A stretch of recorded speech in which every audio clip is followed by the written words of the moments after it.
எளிமையின் ஓர் அழகு நீங்கள். மதிப்பிட முடியாத மாபெரும் மனிதர் நீங்கள்.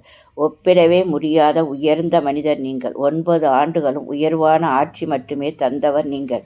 தந்தை இழந்ததால் உங்கள் படிப்பு நின்றது. ஆனால் நீங்கள் 30,000 பள்ளிகளை திறந்து பல பிள்ளைகளின் படிப்பு நிற்காமல் காத்தவர் நீங்கள். இருந்த பள்ளிகளையும் மேம்படுத்தியவர்கள் நீங்கள். ஆட்சிக்கு வந்தபோது படித்தவர் சதவீதம் 7. ஆட்சியில் அமர்ந்தவுடன் படித்தவர் சதவீதம் 37. வயிறு வாடாமல் உணவு, மாணவர்கள் அணிய சீருடை, அறிவு வளர புத்தகம் இலவசமாக தந்தீர். 9 திட்டங்களும் கொண்டு வந்தீர். சரியான முடிவு, உடனடி முடிவு எடுத்து நன்றாக ஆட்சி செய்தீர். அன்ன யாவினும் புண்ணியங்கோடி ஆங்கோர் ஏழைக்கு எழுத்து அறிவித்தல் பாரதி. ஆனால் நீங்கள் பல மாணவர்கள் கற்க பல பள்ளிகள் தாய் நாட்டை மேலாக நேசித்தீர். இன்று உங்கள் பிறந்த நாள் கல்வி வளர்ச்சி நாளாக கொண்டாடப்படுகிறது. பள்ளி சாலை தந்த ஏழை தலைவனை தினமும் நினையுங்கள். கண்ணதாசன். உங்கள் ஆட்சி உங்கள் ஆட்சிதான்.